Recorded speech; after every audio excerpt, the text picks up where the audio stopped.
Hola, bienvenidos a Descubriendo Libros con José Cruz.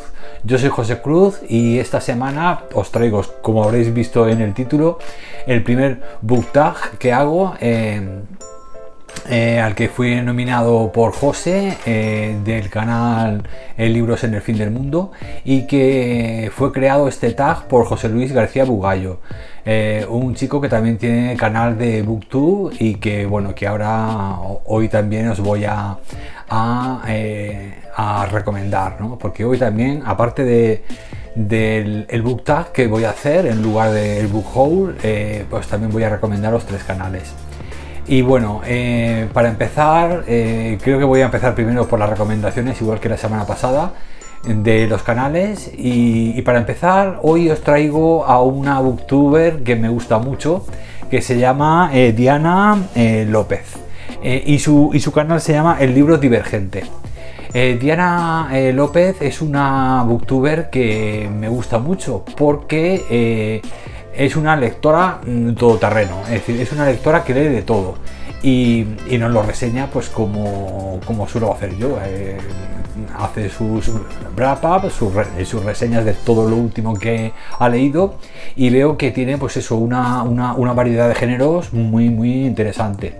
Pero quizá lo que más me gusta de este canal es que Diana es una apasionada de la lectura. Apasionada significa que bueno, que no se le caen los anillos al ponerle una estrella a algún libro que no le haya gustado, y incluso se enfada cuando ve cosas incomprensibles como en fin, El cementerio de fantasmas, me parece que se llamaba la novela de Victoria Schwab, que bueno, se enfadó porque no era creíble. Ella, cuando ve una cosa que no es creíble, como es muy lectora, pues cuando ve algo que no es creíble se enfada, es que se lo toma muy a pecho. Entonces me gusta ese apasionamiento que tiene por la lectura. ¿Qué es lo que ocurre? Yo creo que con el tiempo, cuando ya hemos leído mucho, nos hacemos más exigentes. Y vas viendo cómo hay incluso a veces trucos que utilizan los escritores pues para tener enganchados a la gente, para meter un giro insospechado, etcétera. Pero que claro, que llega un momento en el que dice, bueno, esto es poco creíble, se lo he inventado para conseguir este efecto. Y eso, pues claro, cuando no eres muy lector, pues sí que te llama la atención, pero cuando ya has leído mucho, pues ya ves que son cosas que, como dice ella, como dice Diana, dice, yo lo que no soporto es que intenten hacer una novela no creíble, es decir, que estés poniendo a protagonistas demasiado jovencitas, o que esas jovencitas a lo mejor se metan en una casa encantada en lugar de llamar a sus padres, mil cosas en beneficio de la trama, pero que está fuera del sentido común, fuera de la lógica. Y lo que más me gusta de Diana es que se lo toma tan a pecho que a veces se enfada. Es que se enfada literalmente con la historia o con la escritora, ¿no? Así que está muy bien, la verdad que me hace mucha gracia, y me gusta eso, sobre todo ese apasionamiento, ese vivir la lectura. Yo pienso que cualquier cosa que hagamos en esta vida, si lo haces con pasión y con cariño y con fogosidad, yo creo que eso es realmente lo que se considera verdadero, ¿no? No algo impostado, no algo, no dar 5 estrellas a todo, no todo es bello, todo es maravilloso, no, hay que tener el pensamiento crítico, un sentido crítico, y saber realmente pues cribar, y luego también eso lo hace mucho la experiencia, ¿no? Cuando has leído mucho, pues llega un momento en el que ya tienes, es como si tuvieras unas gafas de un color diferente que te permite encontrar cosas que están fuera de lugar, cosas que no te crees, cosas que te hacen que exigen del lector que sea más inocente de lo que realmente es. Es decir, el lector, yo creo que por defecto es inteligente, entonces lo que no puede hacer, pues eso, en beneficio de la trama, en beneficio de un giro espectacular, etcétera, es cargarse una trama en la que estás invirtiendo un tiempo, porque todos los lectores invertimos un tiempo en leer, y claro, no nos gusta que cuando ya llevamos 3 días leyendo un libro, pues que ese libro luego pues eso tenga incoherencias de muchos tipos, ¿no? Y Diana no se lo calla, ella te hace una reseña y cuando ve que algo no encaja te lo dice muy claramente y a mí me encanta por eso, porque no endulza las reseñas ni todo es maravilloso, no, es muy crítica y por lo tanto cuando le gusta una cosa le pone 5 estrellas y cuando no le gusta le pone 1 estrella y se queda mancha que larga. Y bueno, luego otra cosa a reseñar de su canal que me gusta muchísimo es su forma de explicar las cosas, ¿no? Ella primero edita muy bien los vídeos, la verdad es que me da envidia porque yo soy un desastre. Bueno, no es que sea un desastre, es que no los edito directamente, solamente pongo las portadas cuando hay que ponerlas y poco más, y corto el final. Pero es que ella lo edita todo muy bien y creo que bueno, que es un trabajo de edición pues que luego claro tiene un resultado muy bueno. Y luego lo mejor de Diana, ya os digo, es el hecho de que es una persona que tiene un don de palabra muy bueno, es decir, ella lo explica todo. Primero te hace una especie como de pequeño resumen del argumento del principio de la novela para no hacer spoiler, te lo explica súper bien para que sepas más o menos de qué va la trama y luego ya te da su opinión de su experiencia de lectura y luego su opinión de si le ha gustado o no le ha gustado. Y todo eso lo hace, ya os digo, con una sistematización, o sea, con una forma de hacer a la vez muy fresca, pero por otro lado tan exacta y tan bien hecha que no se le escapa nada y que te haces una idea perfecta de sus reseñas, ¿no? Así que pues bueno, a Diana López os la traigo, es el primer perdonad que tengo al gato ahí entre las almohadas. Ahora que hablo de gato, a Diana le gustan mucho los gatos también y también le puso una estrella a un libro porque hablaba de un gato que no era un gato, podía haber sido, como decía ella, un topo. Entonces me gusta también ese tema. Míralo, se está metiendo por ahí. Ay, qué desastre de gato. Ya os digo, se enfadó y le puso una estrella a un libro porque no había hablado realmente de cómo se comportan los gatos, porque ella es muy amante de los gatos y bueno, cuando uno, como a mí me pasa a mí, yo tengo 4, cuando queremos tanto a los gatos y los comprendemos tanto, pues luego te chirría el que utilicen, porque sabéis que igual que se utilizan muchos tópicos en la literatura, utilizar librerías, libreros, libros, etcétera, para enganchar a los lectores, esos tópicos, pues también te meten a los gatos, porque sabes que no sé, los amantes de los gatos solemos ser lectores, entonces lo utiliza en ese libro un poco como excusa para eso, para hacer ahí una mezcla entre libros y gatos, y Diana lo localizó rápidamente y dijo no, este hombre no tiene ni idea de cómo se comportan los gatos, y bueno, la he entendido perfectamente porque la verdad es que hay mucho desconocimiento al respecto. Y nada, ya os digo, me gusta mucho Diana, ya os digo, no solo porque compartimos muchos gustos en el tema literario, somos también lectores todoterreno los dos, compartimos el tema de los gatos y luego sobre todo es porque tiene una forma de explicar sus reseñas y de editar, vamos, un poco más profesionalmente que yo, por supuesto, y bueno, me encanta ver sus vídeos, son realmente bien hechos y una, pues eso, con una riqueza muy especial para todos los amantes de la lectura. Así que en primer lugar os recomiendo a Diana López. En segundo lugar os traigo a José Luis García Bugallo, que este chico es el que ha creado el book tag que os voy a traer hoy. Y este chico también es de reciente, hace poquito también que tiene su canal. Y me gusta porque también es muy diferente a lo que estamos habituados a ver. Él no se le ve el rostro en sus vídeos, él utiliza las manos y nos enseña los libros. Pero sus explicaciones me gustan mucho, esa voz que parece una voz en off de las radios me encanta, porque es un chico que se le ve también muy apasionado. Luego le da la espalda totalmente al mainstream, es decir, cuando veáis sus libros veréis que son casi todos de segunda mano, son clásicos, de aventuras, de ciencia ficción, de novela negra, de terror, de lo lo que sea. Es decir, él te lee igual a Stephen King que a una ciencia ficción de los 70, que una de aventuras de Estados Unidos de principios del siglo XX. Es decir, que tiene una variedad de géneros y de gustos muy amplio, ¿no?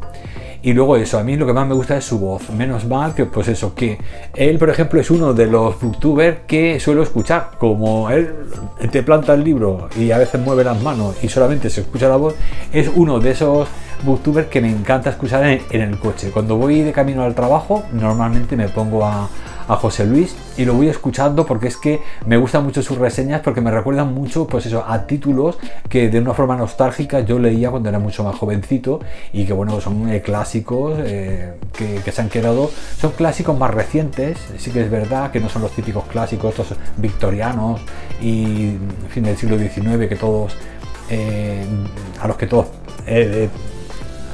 que nos acude a la cabeza cuando hablamos de victorianos o de clásicos.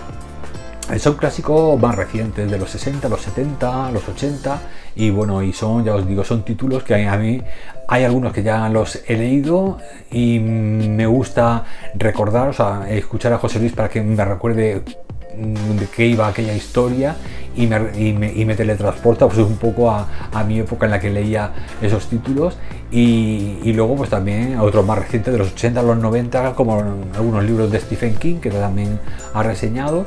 Y ya os digo, él suele reseñar un libro en cada uno de sus vídeos, pero de una forma más extensa, y bueno, a mí me gusta mucho, la verdad. Tiene, ya os digo, un don de palabra también muy expresivo, muy tranquilo, también en ocasiones apasionado cuando le ha gustado mucho la novela, y por lo tanto, bueno, también os recomiendo este canal, porque ya os digo, es algo es nuevo, ya os digo, hace muy poquito que ha empezado, pero sí que es verdad que bueno, creo que es otro de esos canales que voy a seguir de aquí en adelante con seguridad.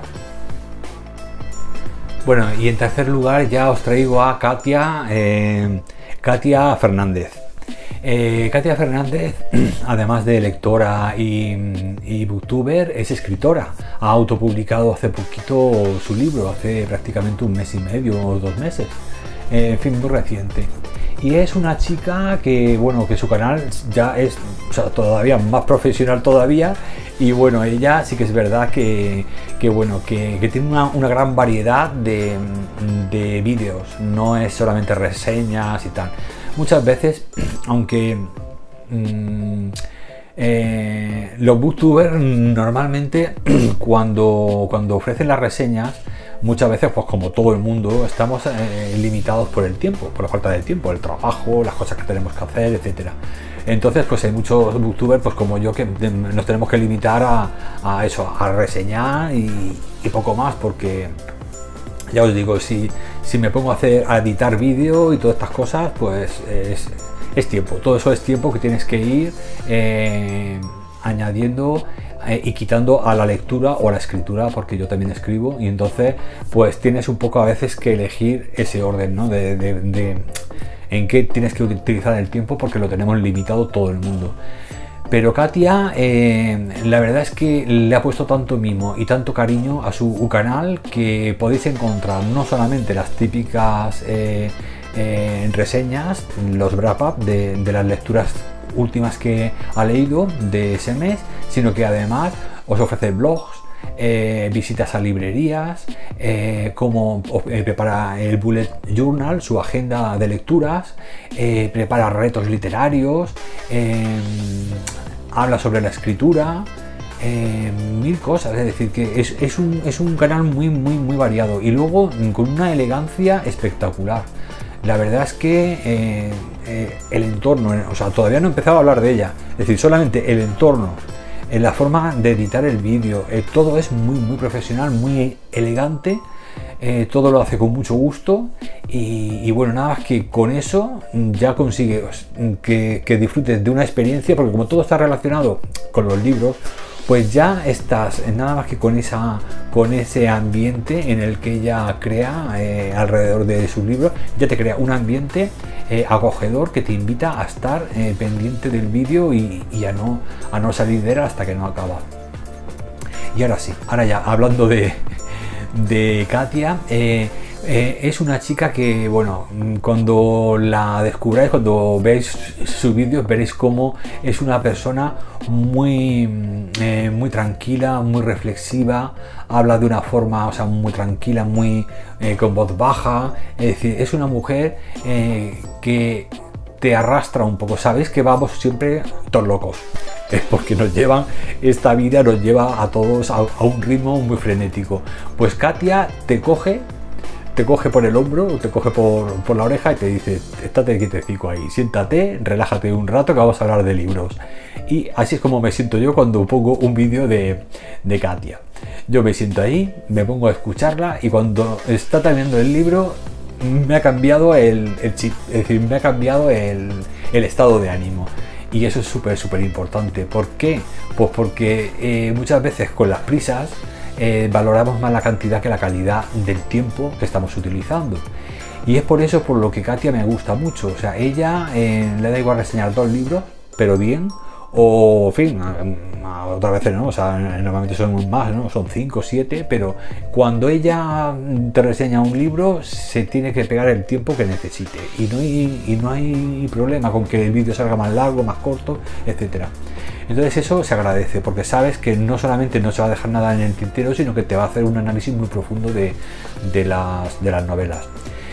Yo de ella, gracias a ella, yo leí Naufragios de Akira Yoshimura, este escritor de los años 50, y gracias a ella descubrí esa y algunas pequeñas joyas que es que no hubiese sido posible descubrirlas de otra forma, más que con booktubers como Katia, que van buscando más la calidad más que la novedad. Es decir, acaba de salir, hay que comprárselo. No, ella además es muy conocedora de las pequeñas editoriales, de esas pequeñas editoriales que miman hoy en día. Por suerte tenemos unas pequeñas, medianas, sobre todo las pequeñitas editoriales miman mucho más a los escritores, a los libros, y prefieren editar a un ritmo más lento, pero que cada vez que salga ese libro, que salga bien corregido, bien traducido, bien maquetado. Respetar y mimar mucho también al autor, que el autor es parte de el negocio, ¿no? O sea, si queremos llamarlo así. Entonces, todo ese paquete, o sea, en las pequeñas editoriales, por suerte, son las que todavía nos nos transportan a una época en la que existía una complicidad entre el que escribía el libro y el que lo producía, ¿no? El que lo editaba. Y en ese sentido, pues creo que Katia es una de esas booktubers que sabe también valorar esas pequeñas editoriales que nos ofrecen pequeñas joyas que de otra forma no sería, en este mercado que nos embulle, no serían posible editar, ¿no? Y por eso es por lo que Katia es otra de mis booktubers de referencia. Y bueno, me gustaría, ya os digo que no veo mucho booktube, pero sí que es verdad que bueno, que con el tiempo tengo una lista bastante, tengo una lista de suscripciones bastante amplia, ¿no? Ya os dije la semana pasada que he intentado ser lo más selectivo posible, porque hay tantísima cantidad que al final tienes que intentar seleccionar, pues eso, a esos booktubers que te sacan, que te ofrecen cosas diferentes, ocultas, que a veces no están en los mostradores del Corte Inglés, no están en la primera mesa de las librerías, sino que están en las estanterías por ahí escondidas. Y entonces pues esas reseñas son las que me interesan, o sea, que me lleven a un rincón, o sea, que Katia, por ejemplo, en este caso, me lleve a un rincón y me diga: José, este libro que ves aquí escondido detrás de este mare magnum, este merece la pena leerlo. Y en consecuencia, pues bueno, es otra de esas booktubers que tengo ahí guardaditas así como un paño en oro, igual que Diana López también, y que bueno, que son esas booktubers que creo que me descubren más calidad que novedades. Por el hecho de ser novedades, creo que no tiene un gran valor literario que sea una novedad. Es decir, que lo importante es el contenido del libro, ¿no? Y por eso hay, pues eso, muchísimos escritores que no están tan promocionados, o que son de países con los que no hay demasiado trato comercial, etcétera, entonces pues, siempre se mantienen por ahí ocultos. Así que bueno, nada, agradezco a Katia Fernández, pues eso, ese esfuerzo que hacen no solamente por traernos unos vídeos preciosos, un trabajo que se nota que hay de producción detrás de cada vídeo exquisito, ese gusto por el contexto, no solo por el contenido. Todo eso es de agradecer, porque es un trabajo, es un tiempo que ella hace, sino que además su personalidad, su carácter tan tranquilo, tan afable, tan reflexivo, todo eso es, pues creo que es lo principal, ¿no?, en el canal de Katia. Y luego pues eso, agradecer a esta gran booktuber pues todas las maravillas, todas las joyas que nos trae cada semana. Así que pues bueno, estos son mis 3 recomendaciones de esta semana. Espero que probéis sus vídeos, y si os gusta, o sea, suscribiros primero, porque sabéis que vamos siempre muy locos y luego no nos acordamos de los nombres de los canales. Os suscribís, lo veis durante unas semanas, que no, pues nada, que sí, ya tenéis ahí otros descubrimientos, que además de libros también tenemos que descubrir booktubers. Y nada, y ahora ya sí, ahora ya empezamos con el book tag de José Luis García Burgallo, y agradecer a José de Libros en el fin del mundo por haberme ¿cómo se dice? Por haberme avisado, vamos, para hacer este book tag. Venga, ahora empezamos. Bueno, el book tag que voy a hacer hoy es el primer book tag que hago en el canal, como sabéis, y bueno, se llama book tag Mabón.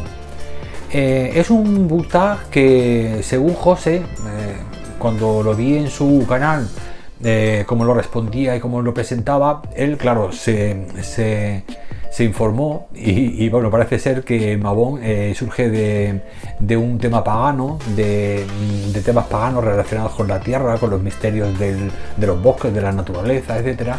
Y bueno, si queréis toda la explicación de dónde viene el Mabón y este book tag, pues visitáis el canal de José, de Libros en el fin del mundo, que ahí os lo explica maravillosamente. Yo ya voy directamente al tajo a responder las 6 premisas de las que consta este book tag.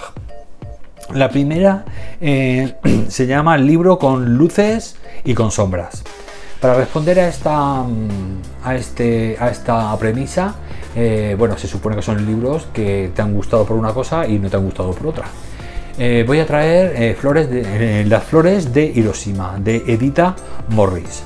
Este libro es un libro que me gustó cuando lo leí. Es un libro que habla es histórico, pero su personaje es una chica que está enamorada, pero que sufre por la posibilidad de que el niño que engendre como fruto de su amor tenga alguna tara física relacionada con los efectos radioactivos de las bombas de Hiroshima y Nagasaki, que cayeron en agosto de 1945, al final de la Segunda Guerra Mundial, lanzados por Estados Unidos en estas islas de Japón.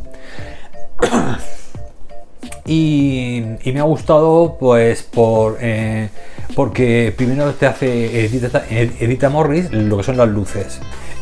Edita Morris te habla de las consecuencias humanitarias, sociales, sanitarias, o sea, todo el destrozo humano que provocaron esas bombas. De manera que, por un lado, me parece una crítica, pues eso, hacia la carnicería y el holocausto, el desastre que provocaron esas 2 bombas al final de una guerra que estaba ya perdida por parte de los japoneses, y que bueno, y que eso Edita se centra en lo que son las personas, en esos personajes que luego tienen ese miedo a que esa radioactividad que está viendo, que está ya propagándose por la población, pues que luego tengan también niños que se queda una embarazada, que el niño pueda salir con con problemas teratógenos, es decir, en estado de gestación.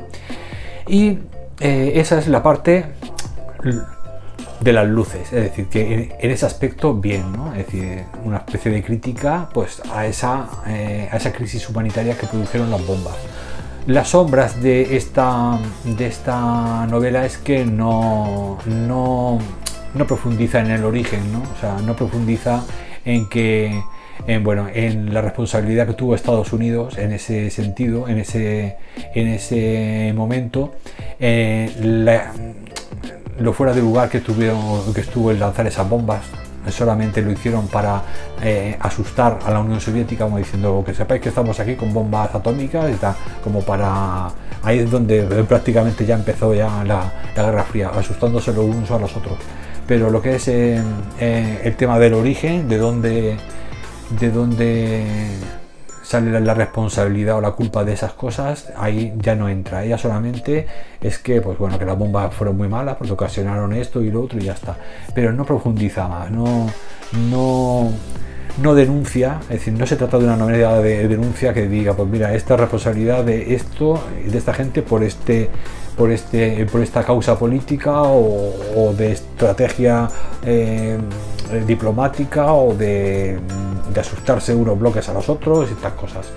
En fin, que no se limita pues eso a un poco, convierte un poco en ese sentido los personajes en víctimas y es potencial la victimización y poco más. Es decir, que en ese sentido, pues bueno, esa sombra es la que yo creo que las luces empezó bien, pero luego pues eso, seguían con la pena ahí todo el mundo y con el miedo, pero las ganas de saber de dónde había surgido eso, por qué había surgido eso y las injusticias que hay detrás de todos esos crímenes, pues no se ahondó. Entonces, pues bueno, ahí se quedó un poco en un 3 estrellas. Dejé a las flores de Hiroshima. Bueno, en la segunda premisa dice personificación de la Tierra u otro planeta. Personificación de la Tierra. Hoy en esta premisa os voy a traer un relato de 62 páginas de Jean Giono, que es un escritor francés, y esto es un relato, bueno, esto es un 5 estrellas total, esto es una maravilla. Este relato yo cuando lo leí pues lo hice pues con pocas expectativas y bueno, a medida que iba leyendo pues me di cuenta de que era un relato con un contenido de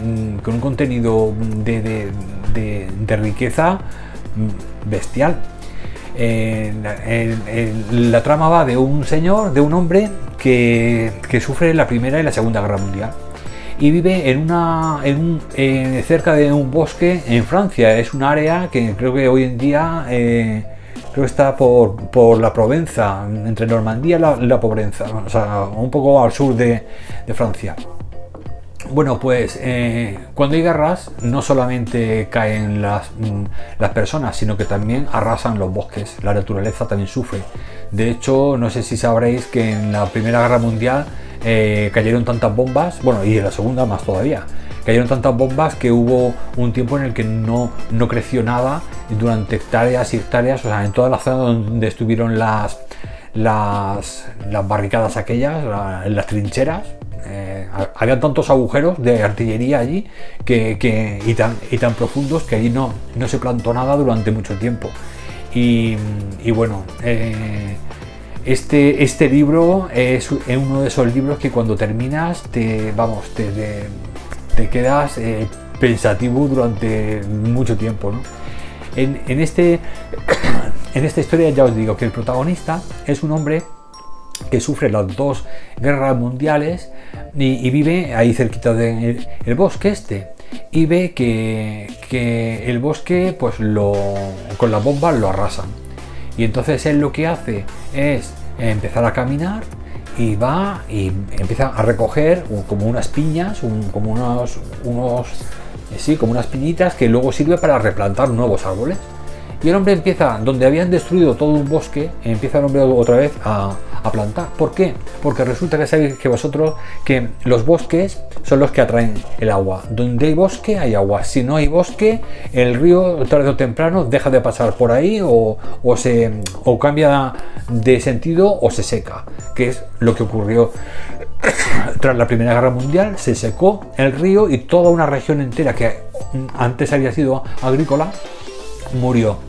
Y este hombre, lejos de deprimirse y de irse de allí como hicieron todas las familias, él se quedó y dijo: no, mi tierra era esta, está destruida, está seca, se ha quedado hecha un desierto.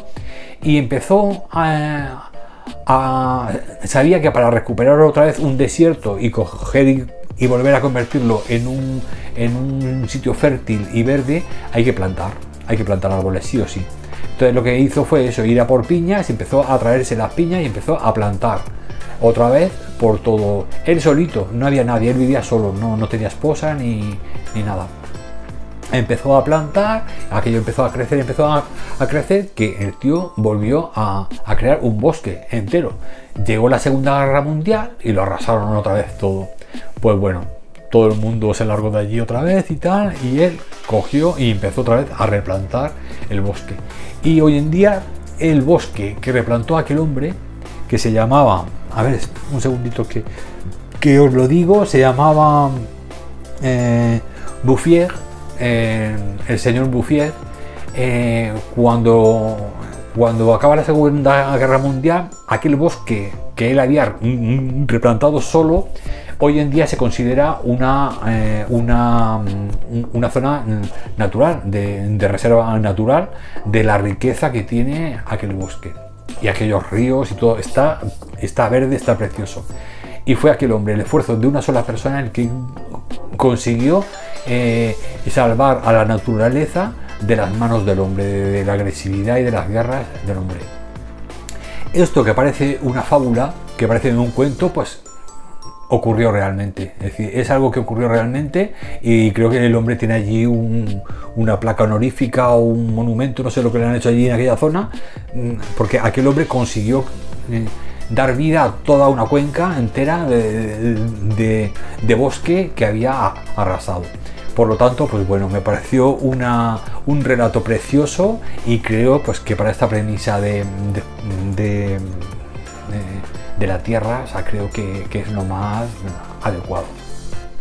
Bueno, la tercera premisa es el libro al que le sobren hojas. He traído para esta premisa El show de las marionetas, de M.W. Craven. A ver, eso. Bueno, este libro, El show de las marionetas, es el primero de una saga, de una serie que empezó a escribir el autor, sobre el detective Washington Poe. Es un libro de 352 páginas, que me diréis, ¿cómo le van a sobrar a 352 páginas alguna página? Ya de por sí es cortito. Pues sí, le sobran páginas, porque es de esos libros que a medida que vas leyendo lo vas odiando al protagonista, y dice, vamos, si ya estoy odiando al protagonista, ya ¿para qué seguir? Entonces, claro, son de esos que vas avanzando como el que avanza por el fango, ¿sabes? Con dificultad, y como te va cansando, cada movimiento que haces por continuar es más cansino y te deja sin energía. Pues esto es igual. Es un protagonista, el Washington Poe es un protagonista que el escritor, el Craven, ha querido, pues eso, pintarlo con el típico cliché de Philip Marlowe, de los personajes de toda la vida de Sam Spade, de los grandes protagonistas de la novela negra. Y va de interesante, va de duro, va de intrigante y tal, y es un pardillo, no hace nada. La verdad es que ni descubre nada. Tiene un amigo friki que se lo encuentra todo por Google, o el mismo autor le deja las pistas por el suelo para que las encuentre. Pero ya os digo que lo que es calidad de investigador, nada. Y luego el don social que tiene para las relaciones sociales, nada, cero. Es como más relaciones sociales hace una zapatilla de asparto que el Washington Poe este. Así que claro, con ese protagonista, pues claro, Y novela negra, que sabéis que en la novela negra los personajes, la construcción de personajes es lo más importante que hay. Si ya te cae mal el protagonista, o sea, que los malos te caigan mal, pues bueno, bien, pero el protagonista, pues si empezamos así ya, pues... Así que, pues bueno, este es un libro al que le sobran hojas y para mí las 352 se podrían haber caído de la cubierta y no hubiese pasado nada. Bueno, la cuarta premisa es un libro de fiesta y para ello he traído pues un libro que para mí es la fiesta encarnada. A mí me encantó, me reí un montón, que es La importancia de llamarse Ernesto, de Oscar Wilde.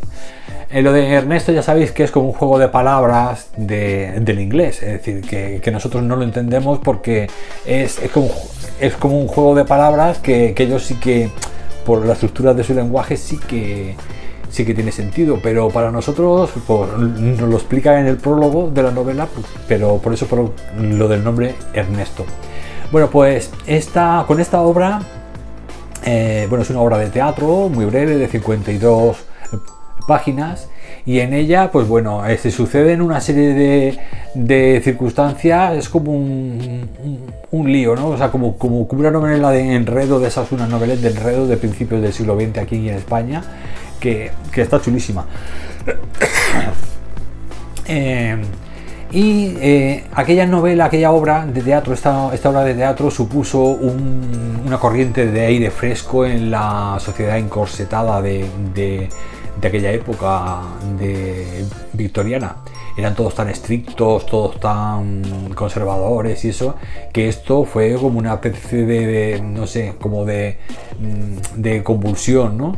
De hecho, Oscar Wilde, sabéis que era muy crítico, o sea, utilizaba la crítica social en sus novelas, pero de una forma muy velada, una forma muy inteligente. Y luego, pues claro, era inevitable el que cuando tú vives en una sociedad muy estricta, muy encorsetada, guardas secretos. Eso es como el padre que está siempre echando el paquete al niño, pues el niño cada vez se hace más mentiroso. ¿Por qué? Porque le tiene miedo al padre. Entonces, cuando hay una sociedad muy estricta, que impone muchas normas, la gente tiende más a esconder secretos, ¿no? Y eso es lo que pasa allí en la época de la sociedad victoriana, que había mucha hipocresía. Y entonces, pues claro, el Oscar Wilde lo que hacía con sus obras de teatro de este tipo satíricas y muy golfillas, era sacar la basurita, o sea, todo lo que escondían toda esta gente debajo de la alfombra, y lo aireaba ahí en sus obras de teatro. Entonces, que eran muy polémicas, pero eran verdad. Entonces, como eran verdad y todo el mundo lo sabía, había una especie como de complicidad entre los espectadores de sus obras y el autor. Había una complicidad diciendo, esto ocurre, pero no podemos decirlo ninguno. Entonces era muy gracioso, muy gracioso. A mí me encanta Oscar Wilde por eso, porque fue un hombre que, a pesar de vivir tan pocos años, por desgracia, fue un hombre, pues eso, que lo hacía todo con tanta delicadeza, o sea, con tanta finura, que aunque estaba criticándote, pero, o sea, estaba criticando, no a ti, o sea, estaba criticando a la sociedad esa conservadora, con tantos complejos y tantos clichés en la cabeza, pues él convulsionaba a esa sociedad, o sea, intentaba meterle aire fresco para airearla, para airear un poquito los trapos sucios, pero lo hacía con delicadeza, para que nadie se ofendiera, o se ofendiera lo mínimo. O sea, lo importante era que la gente encontrara en esas obras lo que realmente nadie podía decir, pero estaba ahí subyacente, ¿no? Así que, pues bueno, para mí esto es una fiesta. Esto es ir al teatro y ver a un grupo de teatro o a un autor que te está diciendo veladamente lo que hay, haciendo una crítica social del sistema, y que haya una especie de complicidad entre el espectador y el autor y los actores, por supuesto. Eso tiene que ser disfrutar la obra, vamos, multiplicado por 10. Así que, pues bueno, para mí esto es una fiesta. La quinta premisa es un libro donde los dioses intervienen. Bueno, yo he estado mirando, y yo, dioses, no soy yo muy de mitología o por supuesto de libros así de religión y eso. Entonces, lo que más se acerca, y que encima es una novela muy buena, es El ladrón de vírgenes, de David de Juan Marcos. La verdad es que es una novela que me sorprendió un montón, porque es una novela que yo no tenía mucha expectativa con ella, y sin embargo, bueno, consta de 198 páginas, y fue una novela que se publicó, a ver si lo tengo por aquí, un chico joven, la verdad, el que escribió esta obra. A ver, esta es del 2017. Bueno, pues la verdad es que muy chula, muy interesante, y lo que al principio parece que va a ser una novela más así como Dan Brown, de estos así de intriga y misterios en las iglesias, pues no, lejos de la realidad. O sea, es otra cosa totalmente diferente. Está muy chula, se desarrolla en un pueblecito así castizo español, pero la única pega que puedo poner es un poquito es el lenguaje castizo que utiliza, a veces que no sabes lo que significa porque es muy cerrado, son términos que no sabes realmente el significado y no te lo explica, no hay una nota de página que te lo explique, pero bueno, un poco lo vas sacando por contexto. Y en el final ha habido un momento ahí un poco precipitado que tampoco me ha gustado, pero el resto de la novela te tiene enganchado, y son de esas novelas que te dejan 2 o 3 días pensando todo el rato en lo que ha ocurrido, en cómo ha ocurrido, porque no te esperas, a medida que vas leyendo, no te esperas el final tan interesante que tiene y por qué ocurren las cosas. En fin, la verdad es que me sorprendió mucho, Ya os digo que de este género yo he visto muchos así en páginas de editoriales y tal, y no me han llamado así nunca la atención. No sé cómo cayó en mis manos, pero cuando me lo leí un día dije, vaya maravilla de libro. Y bueno, está muy bien, la ambientación religiosa está muy bien, porque todo transcurre mucho en las iglesias, en los bustos de las vírgenes, de cómo hay entendidos de arte que saben cuáles son las vírgenes más valiosas, y bueno, y luego hay pues ladrones que van por las iglesias y tal. Pero ya os digo que es una cosa que aparentemente es así novela histórica y tal, y que va a ser igual que las demás, pero a mí me gustó mucho. Yo la verdad es que la disfruté muchísimo, y creo que es una novela que, ya os digo, para lo breve que es, que un par de días está leída, es una novela que os recomendaría mucho para leer. Bueno, y la última premisa, la sexta, nos dice libro con concilio, cónclave o mesa redonda.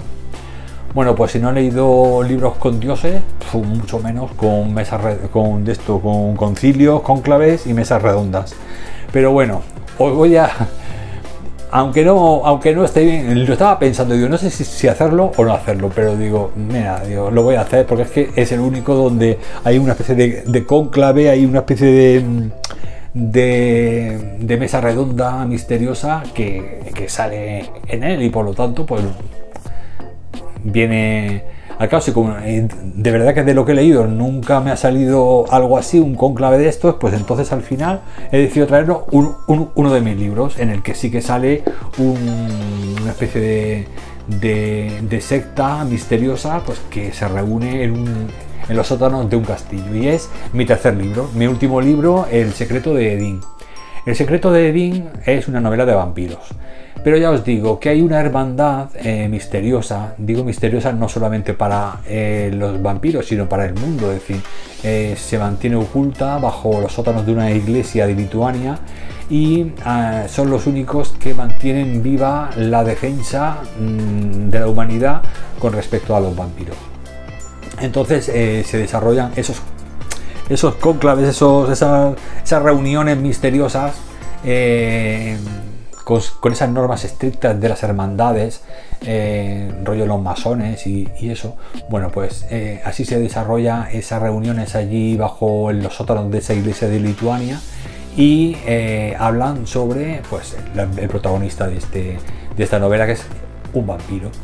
Y bueno, y serán pues eso, tendrán que organizarse e intentar detener a este vampiro, que parece ser que es el último que queda y que ha podido mantenerse tantos años integrado entre la humanidad porque utiliza una serie de técnicas pues más adecuadas, más modernas y más actuales, ¿no? Así que pues bueno, esta novela es mi tercera novela. Esta la publiqué este año en marzo. El año pasado, en el 2021 fue cuando publiqué mi primer libro, El coleccionista de sueños, y el segundo, La muerte del señor Durán.